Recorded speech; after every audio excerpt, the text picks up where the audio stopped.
Let's talk about my experiment using Tirzepatide for weight loss. Hi everyone, welcome back to Clean Eating Kitchen. I'm Carrie. I'm a certified holistic nutritionist who's also in perimenopause. So I've gained about 20 pounds, kind of like starting near the end of COVID when I was in my late 40s. And now I'm 50 and I had, like I said, gained about 20 pounds. And so I was almost in the overweight BMI category and having a heck of a time losing that extra weight. None of my clothes were fitting. My lab results were starting to creep up in terms of blood sugar markers and things like that. And so I'd heard about trying a GLP-1 and I was very interested, asked my doctor. And so that was about 6.5 months ago. So today I'm going to share 5 markers and my review, I guess, or grade, including how it's helped me manage symptoms, side effects, affordability and access, maybe some of the mental health effects, and then I'll share some of my future plans, as well as offer some tips and things that maybe I wish I had known at the beginning. So let's get started.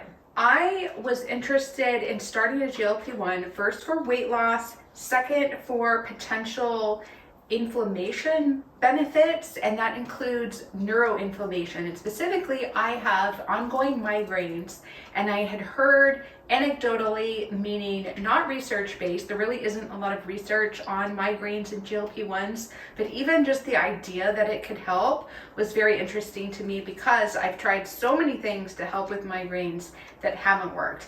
And then I was also interested just because my cravings, my hunger, where I was having a harder time managing. And I think that was because my blood sugar was getting a little bit less well controlled. Now, I do have a history of PCOS, a history of autoimmune disease, some other chronic health conditions, including the migraines. And so I do think that that has made it harder overall, just aging. And so, because I've heard that kind of the healthier you are going into perimenopause, the easier of a transition it's going to be. And just for definition's sake, perimenopause is like the 5 to 10 year kind of hormonal change time frame before you reach menopause, which menopause is 12 months of not having your menstrual cycle. So again, perimenopause can last up to 10 years. And I would say that I'm probably in about year 6 or 7 of having perimenopause symptoms. So boy, I sure am grateful that GLP-1s came out, in this time of my life. I feel very grateful that I had that as an option. And then the other symptom that I had that I was interested in addressing was the excess belly fat that I felt like I gained. When I gained that weight, it kind of went all over my body, but specifically in that tummy region, which I've never really held fat there before. And so I think that is like a visceral fat that is not healthy, and it's something that we should all, be cautious about. So in regards to my symptoms, I definitely felt benefits like within the first week. So I'm going to give in terms of like rating from 1 to 10 how a GLP-1 has managed my symptoms over the last 6 months, I'm going to give it probably a 9 out of 10. So very high marks. Weight loss was immediate. I'm still not reached my full goal, but I feel like if I wasn't on a GLP-1, I never would have achieved this weight loss. In fact, my weight was going up despite all my best efforts. Inflammation, almost immediate benefit. I noticed I could do a lot more exercise without feeling it in my joints. Now migraines, I would say I haven't really seen a huge benefit. Maybe a little tiny bit. Cravings and hunger, very much better controlled now. And then my stomach fat, now it's funny, as I've lost weight, it's come off all over my whole body. So that's one of the frustrating things about weight loss, is you can't choose where the weight comes off. So that fat around my belly still continues to be kind of stubborn, but as I've lost weight, my stomach has come down a little bit, but I still have more weight to lose, so I'm sure that will, be better over time. Okay, now talking about side effects. Side effects have been very challenging, and I think that's why I haven't lost as much weight as I guess could have. Like, a lot of people lose a lot more weight than I have in 6 months, but I have had to keep my dosage really low. And that's with the close monitoring of my doctor, or, I've always asked him before I've changed my dose or played with my dose. I actually do split dosing. So I take a very small amount of the GLP-1. I'm using compounded Tirzepatide, and I'm doing 2 small injections a week. And I've even heard people going up to 3 small injections a week. But of course, you have to ask your healthcare provider about that. And if you're getting your GLP-1 through insurance, then that can sometimes restrict how easy it is for you to, minimize your dose or play with your dose. So the most common side effects I've had, it's interesting, I didn't have the constipation like many patients do, and I think that's just because I am a nutritionist, so I had my diet like pretty well dialed in, or my nutrition, so I knew that constipation was a risk, and so I increased my fiber kind of proactively because I didn't want to have that happen. But I did have nausea, and I'll still have that every once in a while.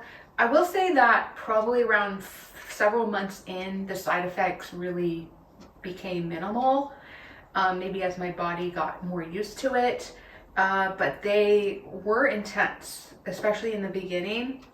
I'm glad that I started like with a small dose, because there are definitely some side effects. I think if you look at the kind of like the drug information, I think it's maybe close to 20% experience constipation, nausea, or diarrhea. So I also had headache, which was frustrating because I was trying to help manage my migraine, and then to get a headache, made me feel like, what am I doing? This isn't right for me. But sometimes the headache would go away. Sometimes I would have to use my migraine medication to make it go away. So the side effects are real. They are something to be aware of, but there's things that you can do. Some people take prescription anti-nausea medication, things like that. I think there's a lot of holistic things that you can do, but just be prepared. If you're thinking about starting a GLP-1, it's not uncommon that you would have some side effects. Now I want to talk about affordability and access. So when I started, the compounding was inexpensive and easy to access. That has changed because the government here in the United States has cracked down, I think as a result of the drug companies. There were some shortages, I guess, in maybe 2023, 2024. Now in 2025, there's no shortages. So the FDA has been cracking down on the compounding. I still have compounding because I stocked up. But I'm going to say affordability and access at this point in August 2025 is terrible. I really think it's a shame. People who really need it are getting denied by insurance. It's very expensive, and I think that's going to change in the future. But as of right now, it's a huge challenge. I've been thinking about, what am I going to do going forward when my compounded runs out, and it's very expensive. I was paying less than $60 a month for the first 6 months, and pretty much the starting point now, I would say, is about $500 a month. That is not an option.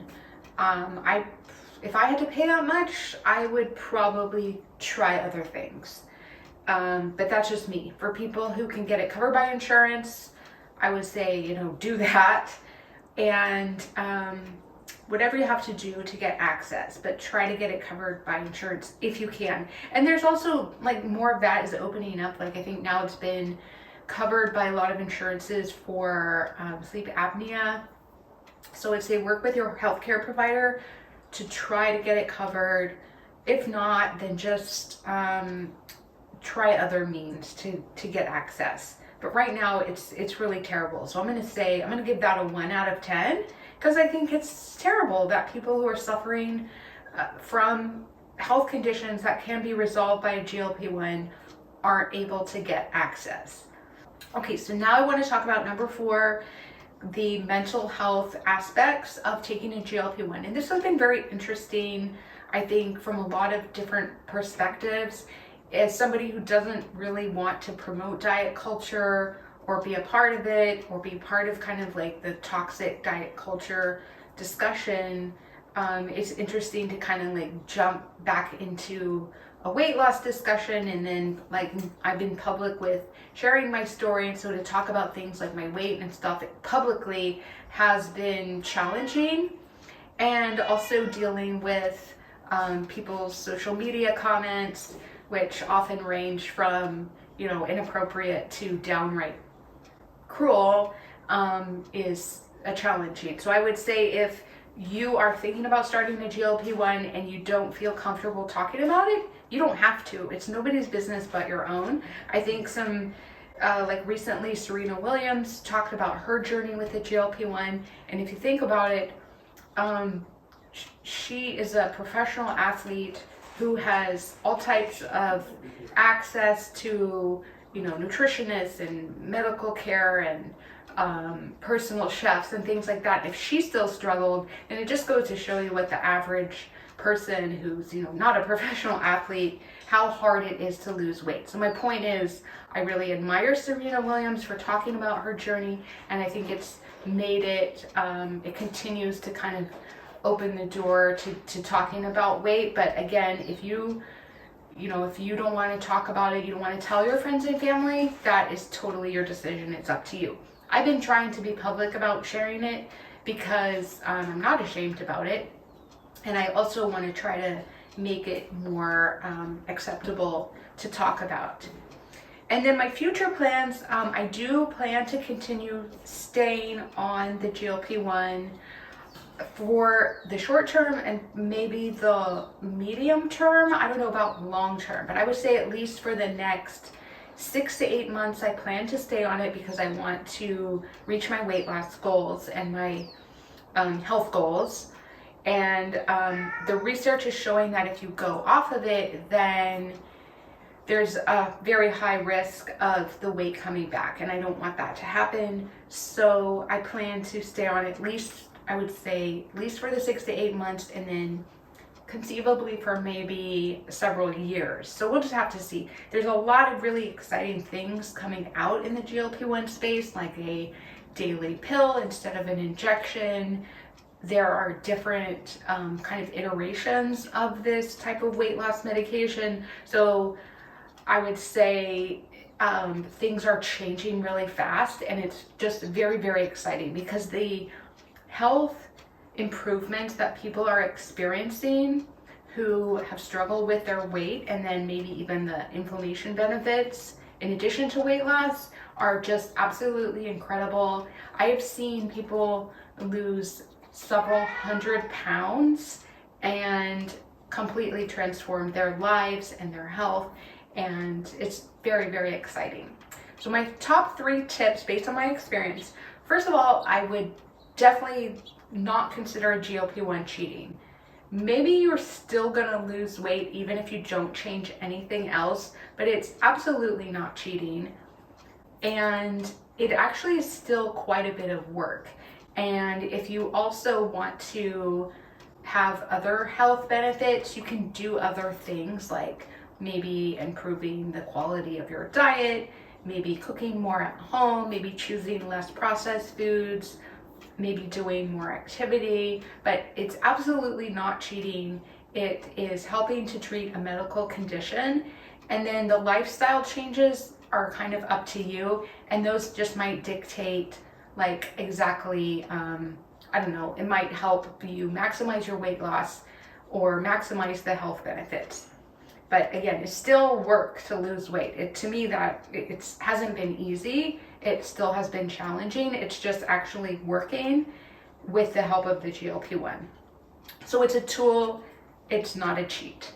Secondly, movement does help, whatever that means for you. So I think it helps in so many different ways, especially if you're not having an appetite and you literally can't eat.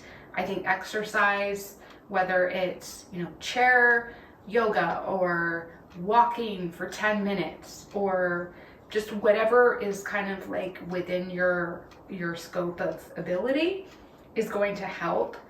And again, it can also help with appetite. It can also help prevent constipation. So I would say to really try to make that a focus if you can. And then thirdly, I think the dose is really important. I feel like that doesn't get talked about a lot. And especially for women, I've seen women who need, just like me, who benefit just from a little tiny dose, and then women who need the full dosing. And it's not a matter of, how hard you're working or how not hard you're working. It really has to do with individuality. But I would say if your appetite is completely diminished and wiped out and you can't eat anything, then consider a smaller dose, but work with your healthcare provider. So that's my review as a perimenopausal woman taking Tirzepatide, a GLP-1 for weight loss. I hope this was helpful. Leave any questions in the comments. I'll see you in the next video.